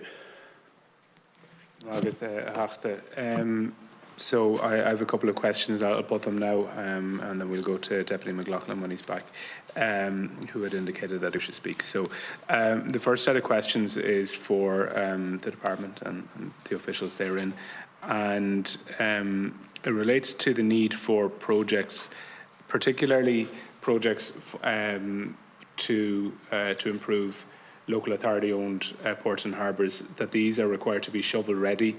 Is this... to my mind, it doesn't seem to follow logic when you look at other schemes administered by other departments, where public money is from the Exchequer is provided on a share basis to local authorities to conduct various different projects. It just seems to be an outlier in that it's specifically for shovel-ready and doesn't include the preparatory work, which, for example, securing appropriate consents, plan permissions, environmental impact assessments, and the rest of licensing that's required to carry out works. Is that part of the scheme? Is it a diktat or a direction from the Department of Public Expenditure and Reform? I have discussed this with Minister Dooley, and I made the political ask that it would be changed, and I don't expect the departmental officials now to give a political answer, but in terms of the underpinnings and the criteria behind it, where does that originate from? Because it seems to be totally out of step with other other funding models employed across the public service. Cathaoirleach, I'll take that if that's all right. I suppose the first thing to say is that the local marine infrastructure scheme that we operate is a discretionary funding allocation within the department, and it's capital funding, and therefore it must be assigned to capital works. The reason it's an annual basis, we get our vote on an annual basis, and we have to manage within that. In terms of the types of projects, for it to be shovel ready, we open the scheme as early in the year as we can on receipt of the vote and the allocation. We work with the local authorities to ensure that they will get the scheme done by the end of the year, because we cannot roll over that money. If it's not claimed in the year in hand, the money is lost, both to the local authority and to the vote itself. It doesn't get spent. In terms of the preparatory work, that's all current spending. That takes time, and in order for us to be able to ensure the most appropriate and efficient use of the monies that we have to allocate to local authority schemes, it must be ready to go. You must get it done within the window, and we must be able to pay you within the window. So that's kind of, I suppose, the rationale behind it. So it's capital work monies, first of all, so it has to be engaged in capital works. It's a single budget. It's not a multi-annual budget, and it must be ready to be initiated and completed within the calendar year.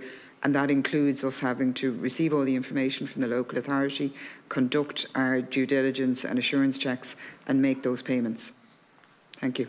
Thank you. No, I do understand. Thank you for the response. Again, this may be more of a political point, but to me, it is a false economy in many respects, and it's a dysfunctional scheme. And some of our witnesses speaking earlier in this meeting described the frustration brought about by that, how difficult it is for local authorities to actually utilise the scheme, how it limits what it can do. And again, I've referred to Kehoe several times in this meeting, a really good example, because Waterford City and County Council drew down significant funding over many years under that scheme for very important works, including a new breakwater strengthening works, safety improvements.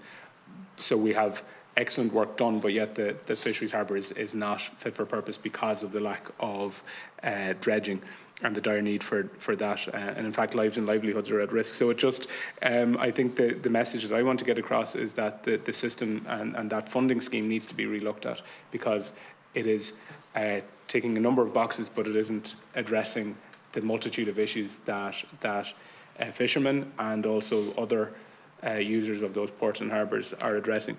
The other thing, and I heard you very clearly, and I've heard the Minister saying this as well, that these local authority-owned ports and harbours are not the responsibility of the department, and I would challenge that, in that whereas they might not be under the ownership and control of it, certainly the provision of fishing opportunity, the maintenance of safe fishing opportunity for our fishing fleet and our fishing industry as a whole is certainly, I would have thought, the purview of the Minister in particular. And whereas he might not own that infrastructure, I would have thought the development and investment in same is a matter of serious responsibility for him. Onto the Brexit, the bar fund and the bar funding, I understand a little over 30 million of that was diverted into the local authority ports and harbours. And I certainly feel it was a missed opportunity that was simply plugged into the existing methodology that we've just discussed for dispersing those funds, and that meant that lots of these long-standing works that were required to take place, that there was significant demand for, couldn't fit into that. So there was a huge windfall. There was a huge amount of extra money put into that scheme, effectively, over 2 years, and it couldn't be availed of by the likes of Waterford City and County Council, but other local authorities, for the work that they thought really needed to be done. How much of that 30 million, because I understand it was 213 million as a whole, was handed back to the European Commission, but how much of that 30 million or thereabouts was handed back, that 30 million that was specifically earmarked for local authority ports and harbours? So, Deputy, I suppose the initial allocation was 35 million, and that increased to 55.3 million. Okay? And over that 2-year period, I believe 40.4 million was drawn down, and VAT inclusive. So the key issue, I suppose, to reflect is the Brexit Adjustment Reserve had very particular T's and C's and timelines. All the monies had to be spent by the end of 2023. There was no provision within that regulation to spend beyond that. The department worked very closely with the local authorities to maximise the drawdown. However, it was, again, we did have to ensure that the project could be commenced and finished in order to draw the money back from the EU. So over that 2-year period, just to say that there was 55.3 million made available to the local authorities. Cathal spoke about the fact that we raised the co-funding amount to from 75%, which is the standard for over the years for the local authority marine infrastructure scheme, from 75 to 95%. That was to enable the local authorities to draw down as much as they possibly could. Many of them had consents in place. Many of them, in terms of the consents that we were able to process quickly, we did. However, you have to, I suppose, I think Deputy Gallagher mentioned it earlier, you have to go through the assessment process and meet all your environmental requirements in order to gain a consent, and the local authorities would have been faced with that time challenge as well. So in terms of handing money back, the Brexit Adjustment Reserve was an amount of money that we could draw down from on schemes. So the Department of Public Expenditure and I can't remember their surname. Deeper Development Plan. Yeah. Deeper managed the scheme from an overall basis within the Exchequer, and we drew down from that scheme. So for all the schemes that we had, we maximised the amount that we felt we could draw down realistically, and that our stakeholders were in a position to draw down and finalise. But just to go back to, I think, to the point you were making, Deputy, there was a very finite cut-off point from the time that we could utilise that funding up to. Thank you.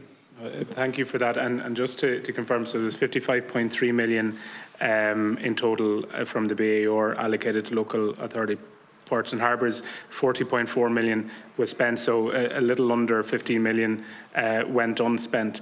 I suppose, what in response to your response, I think the issue with a lot of these local authorities who were looking to make applications wasn't the time constraint, it was the money constraint. It was having money up front to carry out, to tender for and carry out the all the work required to get consents and to get the licences and all the rest. And there is a huge level of disappointment across the board, I would say, within local authorities. They mightn't say it outright, but I can say it, speaking to engineers, there's a level of disappointment that that opportunity wasn't taken, and that money maybe wasn't physically sent back, but it wasn't availed of to do those works that needed to be done. But look, I suppose if I could maybe clarify one point, yeah, Cathal, yes, please, there were stage payments processes made available to the local authorities, so that was in order to enable them manage their cash flow. For preparatory work, for the licensing and surveying work. But again, we're going back to the original point. I think your question was, did we hand back money? We didn't draw down the money is the issue. So we didn't have a pot of money on which to, we didn't hand it back. It was available for us to draw down. But I think on your point where you felt that the 5% co-funding was a strain on local authorities, there were stage payments processes put in place for local authorities in order to enable them manage their cash flow. But I suppose what I'm trying to establish is, are you telling me that there was a facility where credit of some kind or stage payments would have been available to local authorities to carry out the preparatory work, specifically licensing and survey work? Because that is where the issue, particularly with the case that I'm talking about in Kehoe, lots of other cases, because that preparatory work altogether costs far in excess of the actual dredging or the actual work that takes place, and therein lies the problem with this scheme, and that's the nub of the issue. I suppose, to return to the fact, this is a capital scheme and those preparatory works are current, and I know that might sound quite discreet. However, they're the rails within which we operate in terms of funding. No, I do understand that, and I suppose the point, and I am veering into the political, and I don't want you to try to offer a political opinion or anything like that, but my political sense of it is that the scheme needs to be reformed, that it's dysfunctional, and that it's not fit for purpose for those precise reasons. I've run out of time, and I'm not good at chairing myself, but I just wanted to thank the local government sector and our three witnesses in particular for the really comprehensive statement that you've given, and I have to say that I concur with all the points that you make in it. I think multi-annual funding is crucially important. I think recognising the lack of maybe in-house expertise and technical knowledge within the local authority sector is really important detail, and some of the witnesses we had in the first part of the meeting did make the point that, you know, some kind of a shared services system that is already a working, a tried and tested model in the local government sector. But when it comes to marine infrastructure, is that something that you and your colleagues have discussed, or would maybe be interested in pursuing a kind of a shared services model for managing that expertise and that knowledge? Thank you. Yep. No, that was a question. Oh, no, no problem, Kehoe. Yeah, it's not one that has been discussed so far, Kehoe, but it is something that certainly we'll bring back and see if it may work. I'll talk to my colleagues in the coastal authorities about that at committee level. Thank you.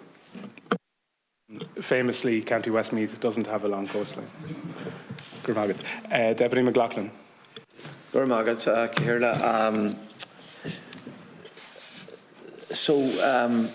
And I just want to acknowledge Cathal Sweeney, be a bit Donegal for a moment, to thank you for the excellent job you do with the resources you have and the challenges, but you're respected by the communities you're working with, and to thank you for that. And I think the presentation from to give it the right term, the local authority, County and City Management Association, is excellent in understanding the challenges. I mean, the vast majority, obviously, of piers and harbours are under the control of local authorities. The presentation from NIFA, and I would ask that the presentations, particularly from MRO and NIFA, that's the organisations representing Inshore, Fisherman and Islands Fishermen, that they would be circulated to yourselves and to the department. Because there clearly is significant room for improvement in terms of an audit of all piers and harbours, basic safety issues. I was shown a photograph there by one of the persons who attended the initial session. It's of a pier submerged in water. You'd have to swim out to get to your boat. I mean, that would be, of course, a tiny minority of that serious. But I mean, we all know issues of, you know, of cranes, of lifts, of ladders, of, you know, you should be able to safely come off your boat and lift your fish onto the pier or harbour across the state. So I just want to get the views of both the department and of the CCMA in terms of an audit of all piers and harbours, to get us a sense of where we're at, to get the big picture up in the helicopter and get a full sense of what's going on out there, and then to have a national programme to address this. So just get your feedback on that. Can address that. So I think I'll speak maybe from a Galway perspective, just in terms of, I suppose, my experience and knowledge. We had a significant audit carried out probably 20 years ago at this stage. We ourselves have updated that recently. I think we have a pretty good handle on all of our piers and harbours and the condition, the status of those piers and harbours. I think I'd refer back to what Cathal said earlier about maybe tiering of the piers and harbours within the local authorities from a funding perspective. There are, I suppose, piers that we have that mightn't be in great condition but are very lightly used, maybe with little or no fishing from them, whereas there are other ones which are in need of maybe significant investment. But I suppose the funding mechanism is the same, irrespective. I think there are some of the larger piers which would benefit from, I suppose, a strategic look, whereby the larger piers and harbours that we have would need funding in excess of the limits that are on the LAMIS. Whereas for other ones, the LAMIS is appropriate. So I suppose in answer to your question, look, a national audit would be helpful. You know, it's always good to have, you know, a comprehensive audit, but I wouldn't see that as being something that is the major deficit. I think. But why? Like if there's a pier where a fisherman would have to swim out to, or there's a pier where an old man who's 70 is carrying, loads. By the way, I'm not suggesting this is in Galway. You can't speak with authority across the entire state. But like, why would a comprehensive audit of all piers and harbours across the state, under the auspices of the department, not help? For sure, there's no reason that it wouldn't help. Of course, it would be beneficial. But I guess I think that where there are issues, I think we have a reasonably good handle on the issues that are there. That's not to say that our piers and harbours don't need significant investment. They do. An audit may help. It will add to the information base that we have, Deputy. But I think that information base isn't necessarily problematic. From the experience that I have, that'd be my but obviously, if there was investment in a national audit which would give us a better and a more up-to-date picture, then we'd certainly avail of that and see that as being beneficial.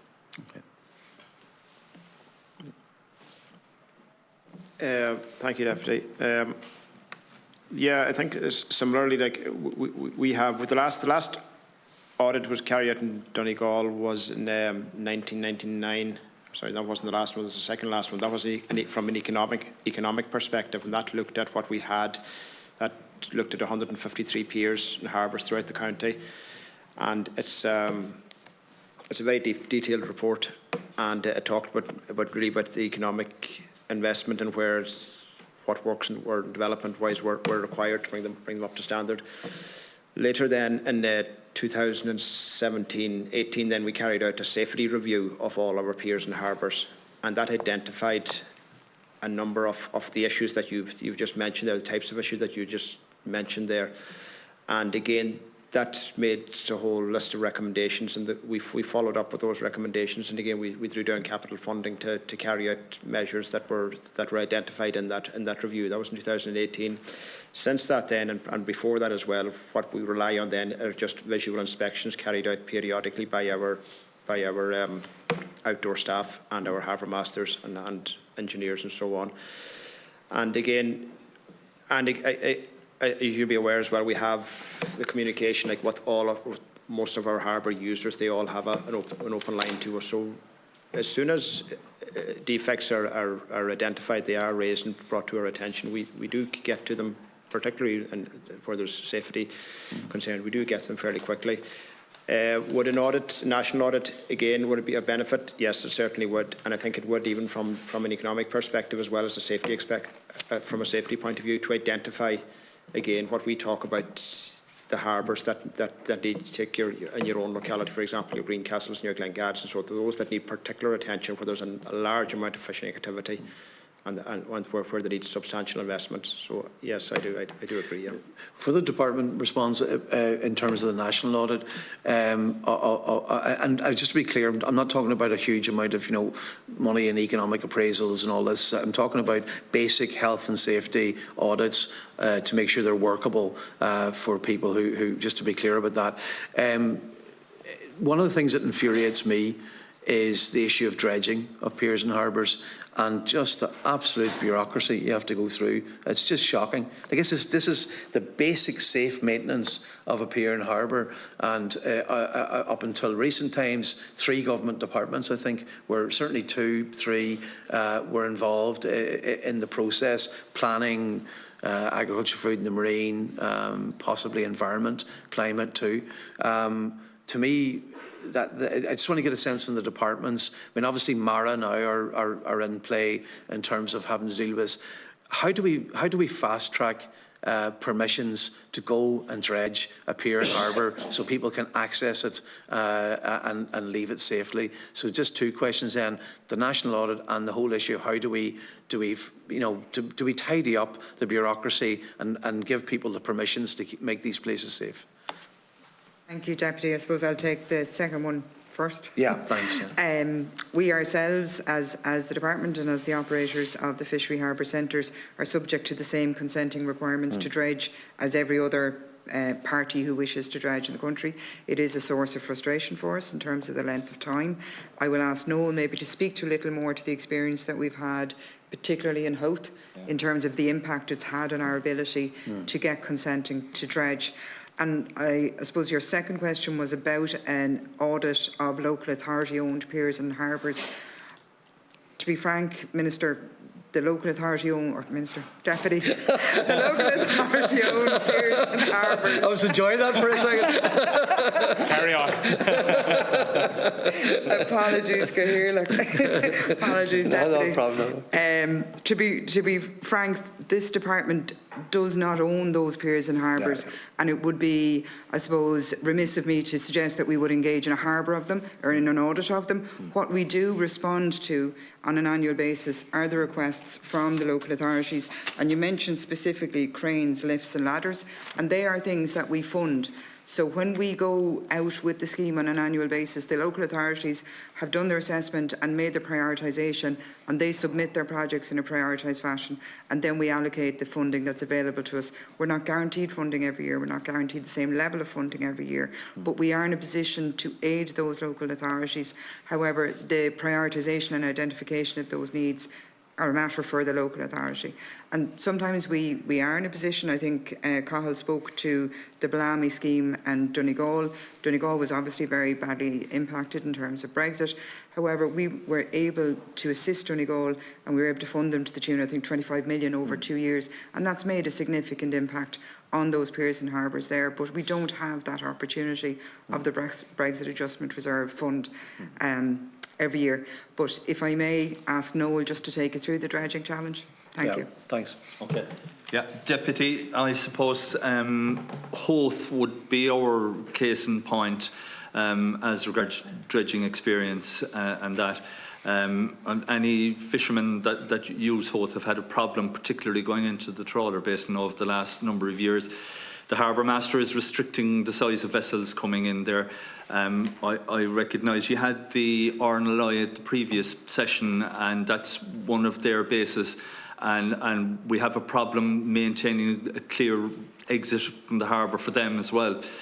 Now, where the dredging in Howth is at, it's approximately possibly going on 4 years ago since we started on, I'd call it the dredging journey. We applied for planning permission to dredge the material, and then rather than export it all to Sutton, to a tip or whatever, our plan is to reuse it and extend the pier, which we felt is the more climate friendly solution. So the planning application was we were successful in getting planning, which was appealed and went to the board as it was at the time. But we got planning permission from on board Planola still last August 24. But to reuse the material, we need a license, a waste license from the EPA. Yeah. So that was it kind of speaks to what you're talking about, that the EPA can't really consider that until the planning is in place, and that kicks off another process then. So we're waiting for the outcome of that waste license, and then we start. But it is 3-4 years in a process in a harbour that is severely restricted at the moment, and possibly approaching health and safety issues with the RNLI. So it's a concern we would share. I'm not sure it is within my remit to deal with it, but I would welcome if anything could be done with it. Yeah. Super. May I just add something to that, please, Deputy? I think you asked, was there a process underway to try and streamline and enhance it? And it's something that we have contributed to. There is a project underway with the Depender, who are trying to look at infrastructure consents and trying to streamline those. We would have fed in our own feedback. Probably Noel's work involves a large amount of civil engineering, and he's very au fait with the process. So we would have brought to their attention maybe some of our experiences and some of the thoughts we had on how to resolve those. But that is a work that's undergoing with Depender. Okay, thank you. Thank you. Thanks, Chairperson. Okay, Shin, Dara or Grinu, everybody who's indicated has had an opportunity to speak, and that brings us to a conclusion in terms of the discussion for this meeting. I want to thank all our witnesses for being here, for your contributions, for answering our questions forthrightly, and I want to thank the members as always for for their conduct in the meeting and for their contributions as well. With all that said, the meeting stands adjourned.